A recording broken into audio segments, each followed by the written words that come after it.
Hello friends, இந்த நிகழ்ச்சியில் நம்ம மட்டன் சுக்கா வீட்டிலே ரெடி பண்ணலாங்க.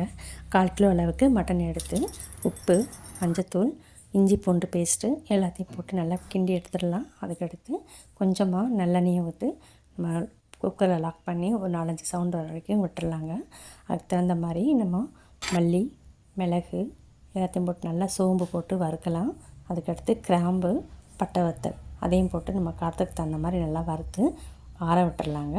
அதுக்கடுத்து நம்ம ஃபைன் பவுடராக எடுத்து அரைச்சி வச்சுக்கலாம்.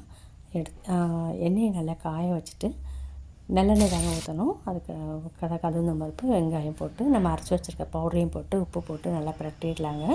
வெந்த மட்டனையும் போட்டு நம்ம பிரட்டி மூடி நம்ம எண்ணெய் பிரிஞ்சு வர வரைக்கும் நம்ம பொறுமையாக வேக வைக்கணுங்க. ரொம்ப சூப்பர் டேஸ்ட்டில் இருக்கும், நல்லாயிருக்கும். ரசம், தயிர், சாம்பார் எல்லாத்துக்குமே சைடிஷ்க்கு சூப்பராக இருக்குங்க. கட்டாயம் ட்ரை பண்ணுங்கள். பிடிச்சிருந்தால் சப்ஸ்கிரைப் பண்ணுங்கள்.